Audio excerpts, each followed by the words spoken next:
Saturday program.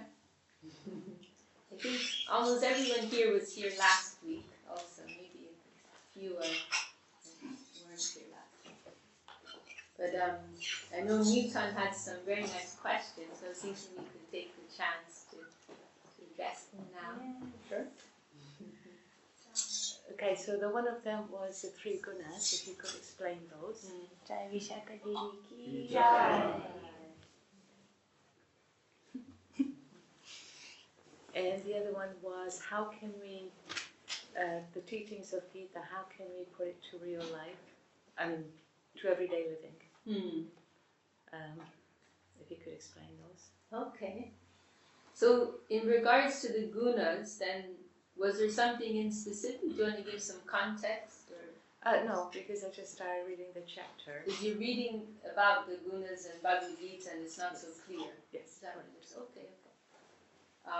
Then I think most of you are already familiar with the gunas, but for those who aren't,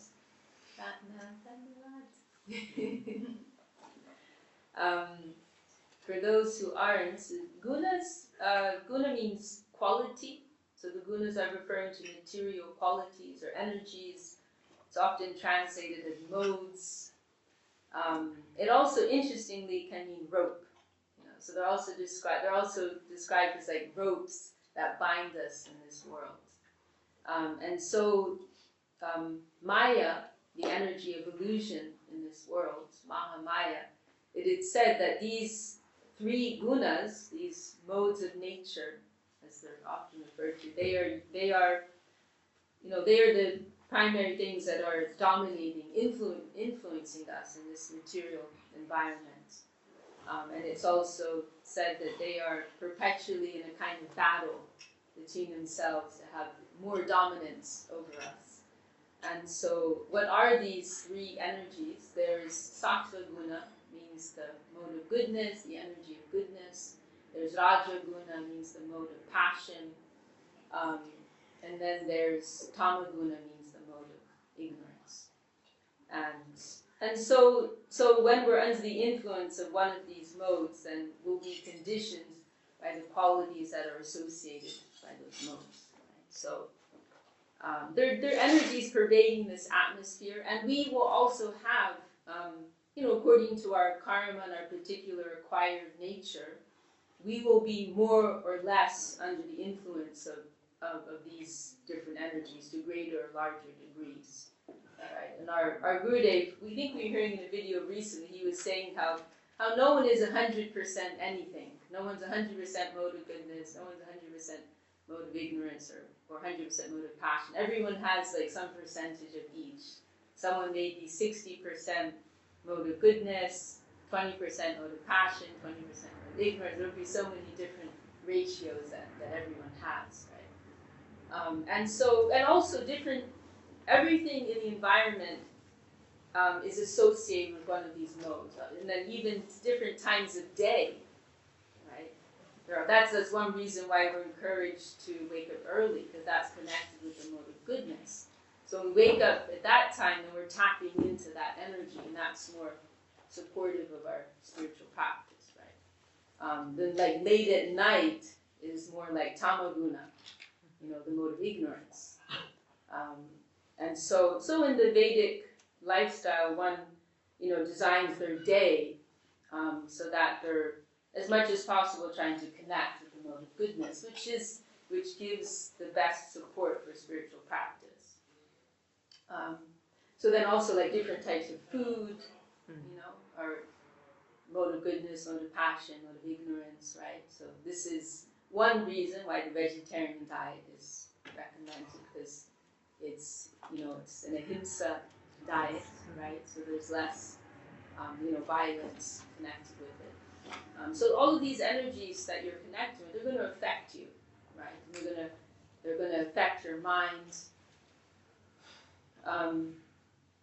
Mode of, intoxication, that's like mode of ignorance, right? Coffee, mode of passion. It's a hard one to give up. And so now one thing which can be a bit complex to understand and navigate is that ultimately in the path of bhakti, we're not interested in any of the gunas, right? There's more emphasis on the mode of goodness, and the general Vedic lifestyle is all about sattvic life living, right? But ultimately, bhakti is referred to as nirguna. So there's the gunas, or there's another helpful phrase here, saguna. Saguna means with qualities, in parentheses, mundane qualities. So saguna means with material qualities. The nirguna means without qualities, in parentheses, without material qualities. And so bhakti is actually interested in the nirguna plane, which transcends. Nirguna means without gunas, right?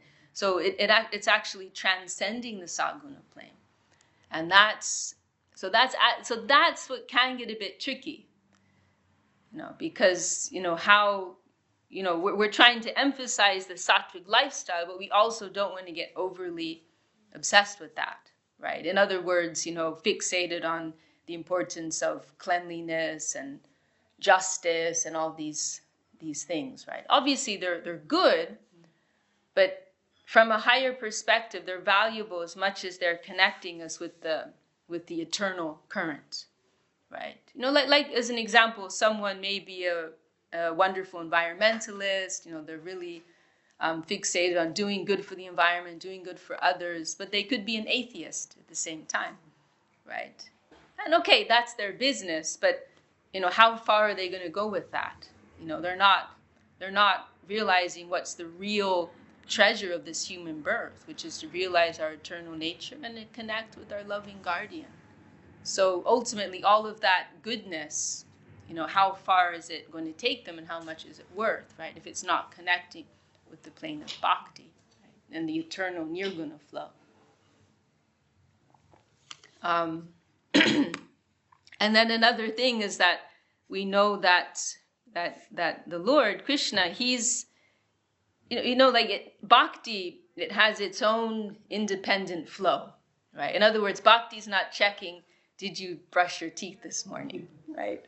Oh no, you're disqualified. Did you brush your teeth? Balaram's laughing. He's like, oh, I didn't. My daddy doesn't know I didn't brush my teeth this morning. We may judge people on how clean they dress, or how they do their hair, or where they went to school, or whatever, what kind of job they have. But the nirguna, the transcendental flow, doesn't care about that. It's just looking to see what's in your heart. What's the richness of your heart?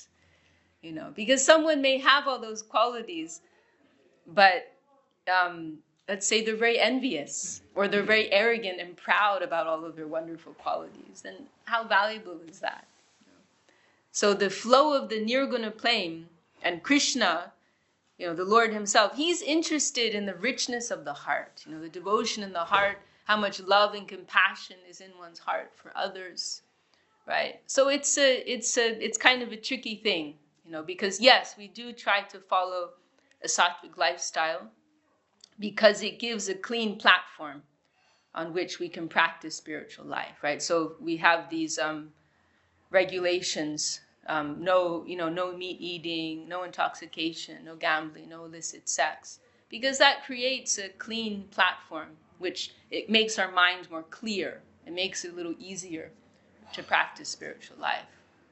But at the same time, whether or not you can follow that may or may not determine whether you get devotion, right? Because Krishna is looking at something deeper ultimately. It's not that you're going to be totally disqualified because you can't follow certain rules and regulations.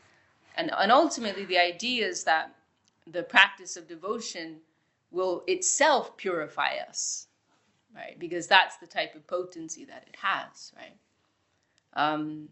And another thing I wanted to mention, there's one very helpful analogy that's given in Bhagavad Gita, where it describes the influence of these gunas with this analogy.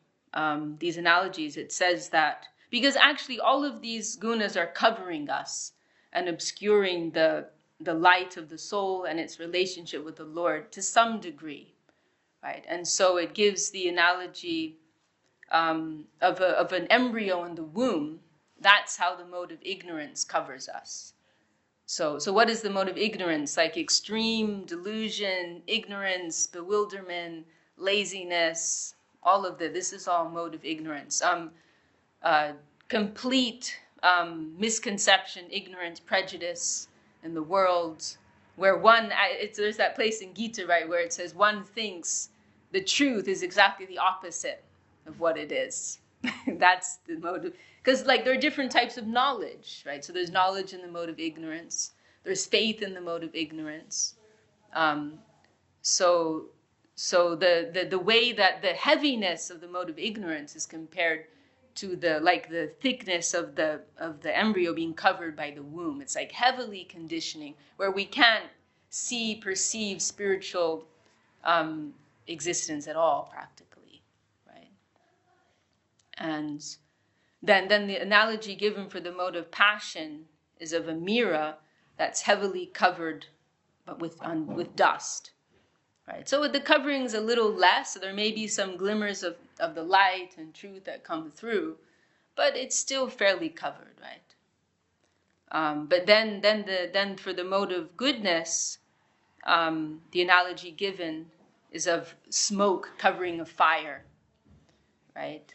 Where you can actually see the fire right through that smoke, but there's still some covering. A lot more clarity, a lot more lights coming through, but there's still some covering there, right? So it is like that. So it is like a bit of a tricky dance in our spiritual practice, where it's like we want to take support. Wow, Anjali Didi Chai, what a wonderful surprise. Your throne awaits you here. So it's a bit of a tricky thing to navigate, because it's very easy for us to get obsessed with the mode of goodness, to be obsessed with cleanliness and all these things. But we have to remember that should be used as a support system. The energy of goodness, a lifestyle in the mode of goodness, it's like a helpful platform on which to practice our life of devotion. And yeah, so as much as possible, we try to eat things, to do things, watch things. Also, that applies to television films, right? Horror films. These things are going to affect us. That's going to be like maybe mode of passion and ignorance, right? Some mix, some percentage. So, okay, if you need to watch something, try and watch something in the mode of goodness, right? At least it's not going to drag you down too far, right? Oh, sorry, I'm not pointing the finger at anybody. I'm noticing some pointed glances around the room. I'm not pointing the finger. Again, as we said, ultimately, these things aren't going to, predetermine us failing. Because, ultimately the spirit of devotion can override anything, right? And I've grown up in this movement, and I like some of the absolute best devotees I ever knew. They had some terrible habits that they couldn't give up. So I've seen how I've had living experience of how that doesn't necessarily cut us off. It's not what it's about. What did you say? So it's important that we keep, the spirit of judgment at bay. We don't judge others or even judge ourselves too much. Remember, we're all struggling. And another thing is, right, if we get too judgmental about others, we'll find that it will come to us. That it will come to us. Srila Sridhar Maharaj, he mentioned that when we're criticizing others, it's like chewing poison, and then that will affect us. That will come to us. So it's a tricky thing, and we'll all have to go through many things in that regard. Does that answer your question? It makes yes, sense, I yeah? just started reading it and I thought, you're here, so I might as well ask the question, yeah? Okay. Take advantage of your knowledge. Thank you. Okay. Well, I'm glad that was helpful. There's one verse that our Gurudev, actually he told this story when he was very young, because he joined his guru's mission when he was 17 years old, right? He was very young, and he told this one story how his guru had given him this book of verses.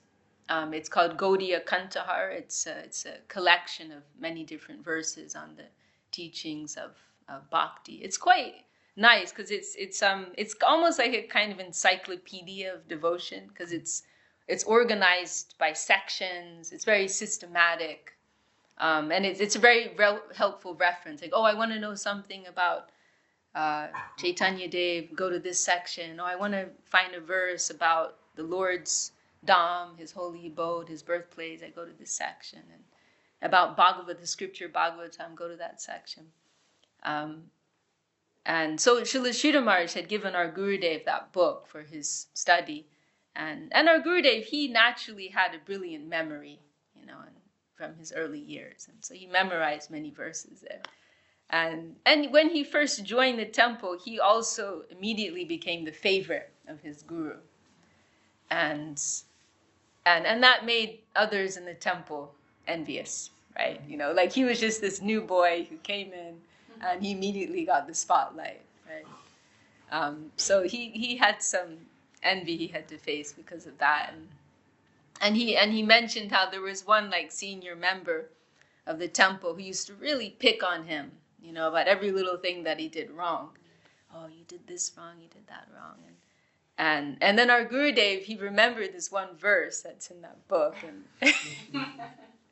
And our Gurudev could be a little cheeky, which I like, And so he quoted this one verse, which is saying, I think it's in Srimad Bhagavatam, it's saying, first conquer the mode of ignorance with the mode of passion.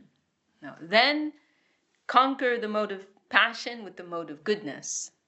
Then conquer the mode of goodness with what we call nirguna, which is also referred to as shuddha sattva, means pure goodness, means spiritual, transcendental goodness, not just material goodness of this world. Then, conquer the mode of goodness with pure goodness. And then at the end it says, or you can just fully surrender to your guru and you'll get everything through that. So Gurudev quoted this verse to this senior guy, saying, oh, maybe I'm doing some things a little wrong, but I have the faith, I'm fully surrendering to my guru, and I'll get everything like that. And then he backs it up with this nice Sanskrit verse, right? And that devotee, he got so angry. And he went and complained to Srila Sridhar Maharaj.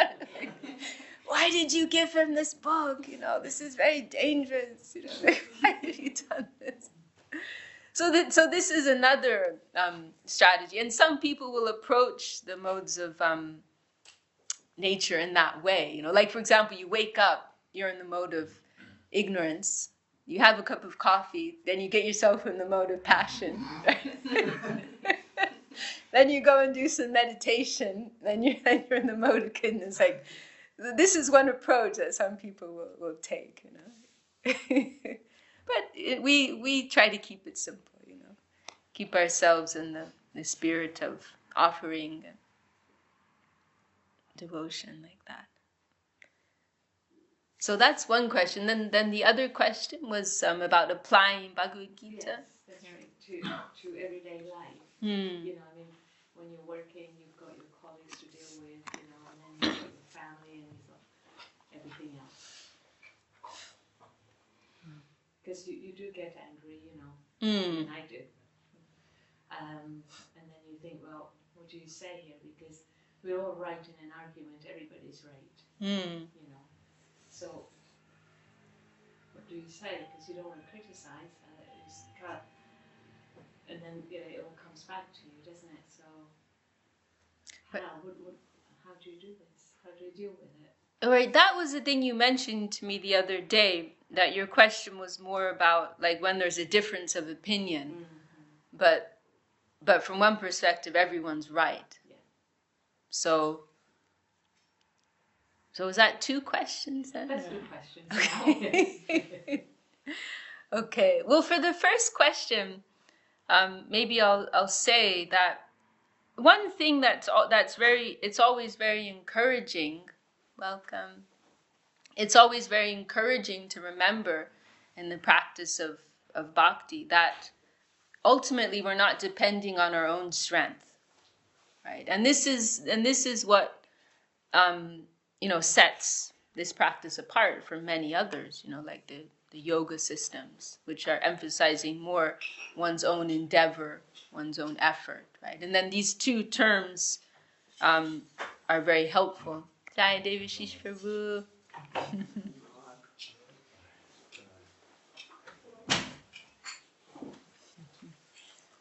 Just answering a question here. Yes, please carry on. So these two terms are very helpful. Aroha Panta and Avaroha Panta. And Aroha Panta is referring to the ascending method, ascending path. And it means that we're trying to make progress on the basis of our own strength, right? And so this is emphasized very much in the yoga systems, right? Sense control, mind control, and it's all about our own effort, Then the other line of approach, Avaroha Panta. Avaroha is referring to descending, so the descending path. And so in that approach, we're focused more on inviting divine grace, and that's where the whole culture of Sharanagati, surrender, comes in. That actually, I'm helpless. I have no capacity. I can't do anything. And my Lord, only by your mercy will anything be possible. Will I be able to overcome, all of these obstacles? So in the path of bhakti, the focus is on that. And I think it's something that it's very easy to forget, because in material consciousness in general, part of the meaning of, this is actually the meaning of the false ego, ahankar. It means I do, right? I am the doer. So that idea is very much like embedded. That idea is very much ingrained in our consciousness, that it's all down to me. I, me, and mine. And so it's like a constant thing we have to remind ourselves that it's not down to me. It's up to, it's up to that higher being, my divine guardians, the Lord, the saints, and so on. And so we're always trying to invite the touch of that divine current, right? And we have to do our own part. That's where sadhana, our life of practice, comes in. That's really like a way of us showing that we're serious. It's like us picking up the telephone and asking for help, right? Dialing 911, please. Like, they'll come and help us, but we need to make the call. So our sadhana, our regulated practice, is like that. So we're going on with our practices, like we're singing these songs.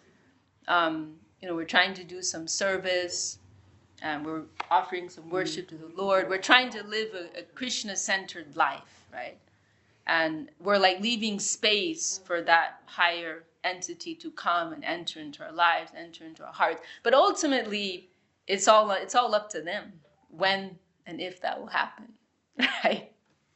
So it's not like we can make it forcefully happen. We're waiting. We're in the waiting game. We're in the waiting room, right? When will that grace come? I'm struggling with my habits, my prejudices, anger, as you mentioned, and so many things. But it is up to the Lord. He can remove it all in an instant if he wants. Actually, it's not very difficult for him, right?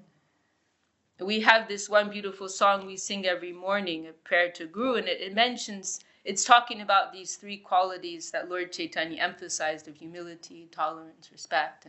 And it's saying there, it's a prayer to Guru, like, please give me the strength to tolerate. Please give me the ability to give honor to all. please let me feel real humility. It's a beautiful meditation because it's emphasizing that we can't do anything on our own, right? And we're really wholesale dependent on higher grace and higher connection. So that's actually very reassuring too. It's like, oh, thank God, like it's not on me, it's not on me. So yeah, we do our bit, we do our little practice every day, and ultimately we're waiting and we're depending on that higher touch, and that is what will. Because the thing is, like through these yoga systems, we can temporarily clear, and they can, people can achieve a type of temporary liberation. It may even last millions of years, but because it's not representing our intrinsic nature as loving servants and givers and dedicating agents, lovers, and eventually those persons will have to come back, right?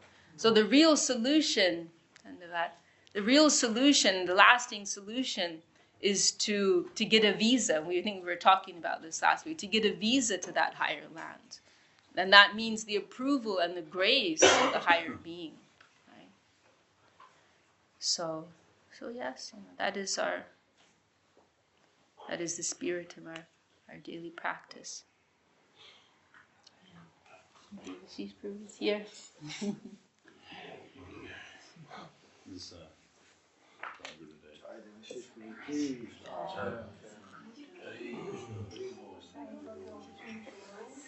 But actually, this is a treat for me to hear from Dishanta. He's very one of the finest preachers from our line of Srila Govinda Maharaj, and can properly represent the conceptions of our Guru Bhargava as given by Srila Sridhar Maharaj. Then I'm very happy that if I can just hear something from her, like just now, just caught the tail end of that, but it's very perfect. Then you know, she's not here so often, but here for a little while. Then please all take advantage of her association. That will be very good for everybody. And if anyone has any more questions, then she's the person you can direct those questions to. High praise from you, David. I know he doesn't give praise lightly, so it means a lot. Well, we did have a second question, and that was you were asking about if you're having some disagreement with someone, and you both have different opinions, but you also recognize that actually you're both right in a sense. Will you address that? What was that? The actual question that you just said? That was the gist of it. I think that was there. Do you want to add anything to that? No, it's like when you're working and you've got colleagues, you've got disagreement. Yeah. But you know that you're both right. Or even at home or whatever. Yeah. Just the other day, actually, I was I gave a talk at our other centre, and after the talk, one gentleman who's been coming on and off, his family are associated with our mission, but afterwards he thought it was necessary to tell me that about a mistake I'd made in my talk, pointed out how that was I said something wrong, actually, and actually I didn't say something wrong, but I just said, okay, thank you for pointing that out to me. But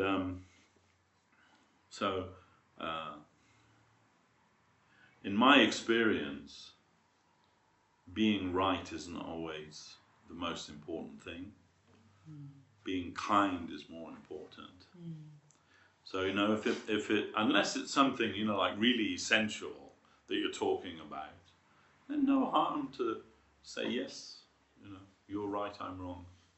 Excuse me, Then take the path of least resistance, if you like, If we, because this is part of our teaching, to practice humility. So it doesn't just mean, like when you're in the temple, I'll be humble, but when I go out the temple, I'm ready for a fight with anybody.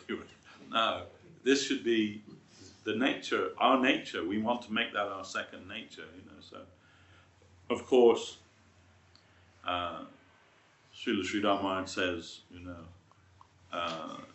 we are to be humble before the Vaishnava, not before the madman in the street, So then there has to be some adjustment there, And our Guru Maharaj used to say many times, religion means proper adjustment. That means how to deal with the environment.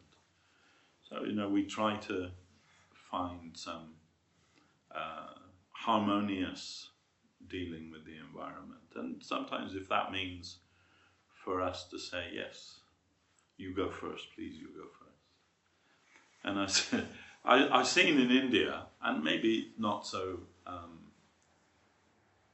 prevalent anymore, but I have seen in India on the train, people fighting over their seat on the train. But not like here, they're fighting to get that seat. They're fighting to the other person to have the seat. No, you have the, you use it. No, I insist, use it. Then it's that a better kind of, if there's going to be a fight, then be the advocate for the other person. Then, and there's no harm for that, is there? So, often when we're in an argument with somebody, it's good to think, like, 6 months from now or a year from now, is that going to be an important thing in my life? What we're arguing about now? And usually it's not, so we should try. And if we can make somebody, it can diffuse the situation. Even if you know that what you're saying is right, you're not wrong, but is it important? Is it important to be right in this instant? Just to be kind. Because ultimately people don't remember you for what you say, they remember you for what you do. It's very easy to say many things, but you have to, what do they say? Not just talk the talk, but walk the walk as well, So we have to be what we, what we believe, we have to be that. That's the best way. So to show an example, and think, we always thinking when we're moving in the world, that we're representing our creed, our teaching, our teachers. So then, maybe sometimes you see, I don't know, more I've seen in America, people wear a t-shirt that says, what would Jesus do? Or what would Buddha do? Or something like that, So I think we can wear a t-shirt that says, what would Gurudev do? And if we can always think like that in our response to any situation, what would my Guru Maharaj want me to do in this situation? And we'll find a better harmony. And our Gurudev would always say, try to merge your account with Krishna's account. Then good or bad, right or wrong, everything going to Krishna. And so it doesn't matter if you're right or if you're wrong. If everything is in the hand of Krishna, then ultimately he'll make everything right. So, and there's a saying, they say, it'll be all right in the end, right? And if it's not all right, then it's not the end.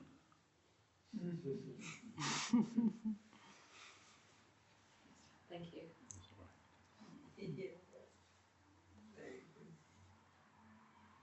Vishaka, do you want to add something to that? Oh, that was very, very nice. I was remembering that story with Rupa and Sanatan, right? And we hear this incident with. Have you heard of the 6 Goswamis? Okay, they were these 6 scholar saints. They lived in the time of Lord Chaitanya and a little after. So this is going back around 500 years, but there's one story we've heard from our gurus.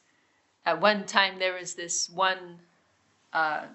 In India, they have this ancient tradition of scholarly debate. And there were some scholars who used to travel to kind of earn titles for themselves and defeat other scholars in discussion. And so there was one scholar like this at one time, and he came to Vrindavan, which is where these Goswami saints were living, and he heard about, in particular, Rupa and Sanatan. They were the head of this group of 6, and he thought maybe somebody advised him also, if you can defeat them in debate, then you'll really be honored, right? And so he went to Sanatan, who was the elder first, and he's all ready, to engage in some tricky discussion. And he says, will you have some debate with me? But Sanatan Goswami, he didn't want to waste his time. He had much better things to do. He's working on so many ecstatic writings and has his own life of devotion. And so he just said, I'm so sorry, but I'm a little busy. I don't really have time. And then that scholar, he said, then will you sign this paper to say that you've been defeated by me? And Sanatan just said, yes, no problem.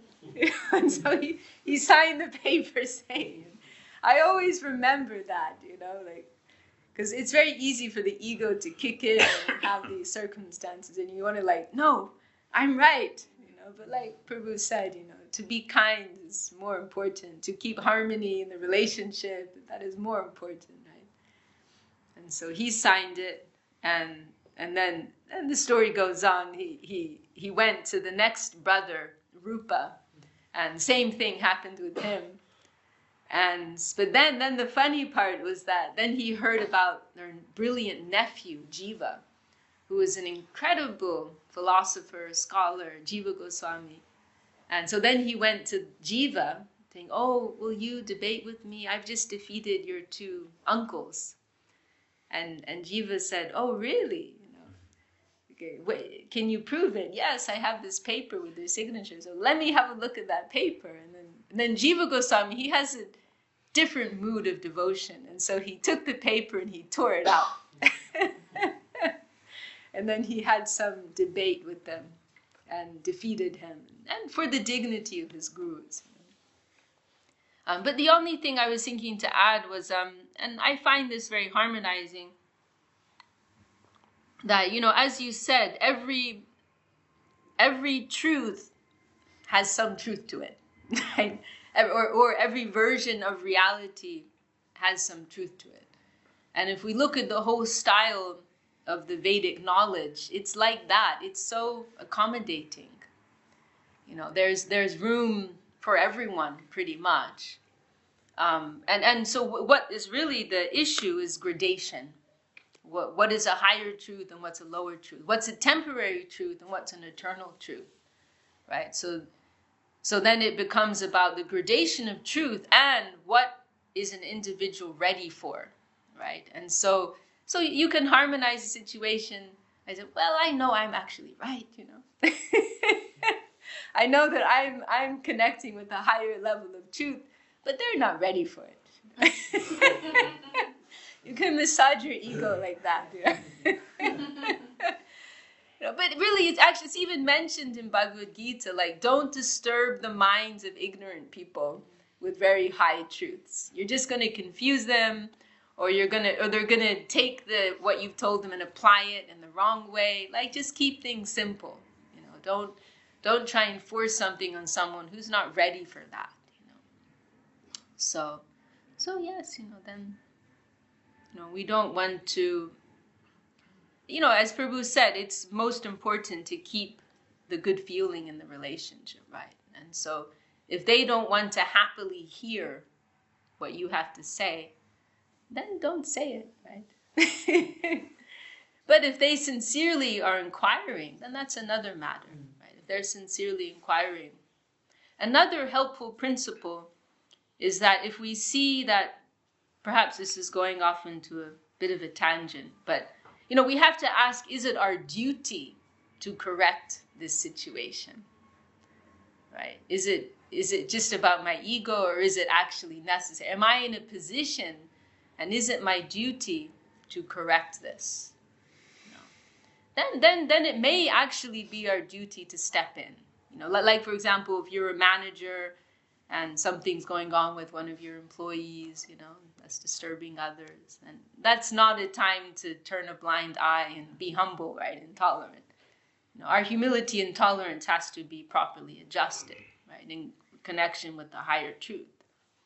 So many things have to be considered.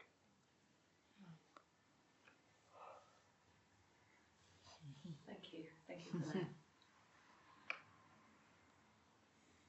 Could you also shed a little bit of light on how the Guru Maharaj says, the truth should be palatable?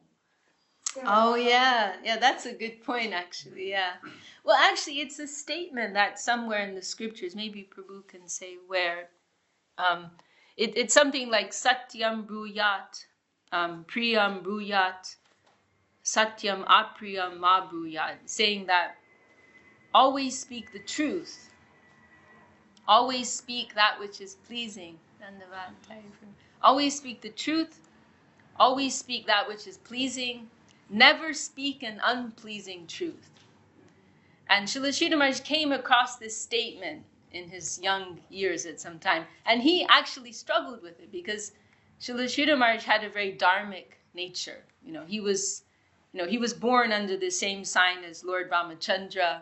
Ramachandra is known for being very righteous, very moral, very honest, very upright, dharmic, and all these things. And so Srila Sridhar Maharaj's nature was actually to always tell the straight truth, the raw truth. Right? That was his nature. And, even, white lies, he wasn't into that. We heard some stories with our Gurudev, like, sometimes, in the running of a mission for practical purposes, just a little white lie, it's necessary, but even that, he'd taken a vow, right, at one time that he would never tell a lie. And so when he read that, he struggled with it a little bit, and then he just kind of let it sit and he, thought, I'll let that be for now. And then later he had this understanding that the highest type of truth is also imbued with the quality of mercy, or beauty. That's a higher type of truth. That's what, Krishna, you could say in a sense, and somebody might shoot me for saying this, but Krishna Leela is a lie, you could say. Right? That Krishna is actually God, but in his own hometown, nobody knows that. They're all pretending he's their beloved son and buddy, lover, and so on. There's another type of, speaking of illusions, we were earlier, this is another type of illusion. There's Mahamaya of this world, but there's also Yoga Maya of the spiritual world. It's another type of illusion. So they don't know that Krishna is God, because that would spoil the relationship, right? So that's also an example where it's not raw truth, right? We can take a simple example of a child who's just drawn some scribble on a piece of paper and takes it to oh, look, mommy, at this beautiful palace I just drew. Oh, yes, darling, that's so lovely. You're not going to say, oh, well, actually, this just looks like some sloppy mess. Let's sign you up for some art classes. So then you have to question, actually, what is truth, right? And what's a deeper type of truth? Truth, as Srila Sridhar Maharaj said, that's imbued with this quality of mercy, love, beauty, all of these things. I'm sure Prabhu can say something much more on that. subject matter. No, not really. But Socrates, I think it was, he said, before you say something, you should apply 3 factors to it. Is it true? Is it necessary? And is it kind? So if somebody came to him, they wanted to complain about someone. Do you know about this person, what he did? And that was his question. Is it actually true what you're saying? He says, well, I don't know. I heard it from Joe, or whatever it was. I can't really say if it's true or not. Okay. Then is it necessary to tell me that about this? Like, how will it? Is it just gossip, or is it something that I really need to know? And then, is it kind what you want to say about that person? Is it kind? If not, then don't say it. Unless I think there's a proverb that says, unless what you have to say is more beautiful than silence. Oh, that's a good one. Yeah. Wow, that's gold.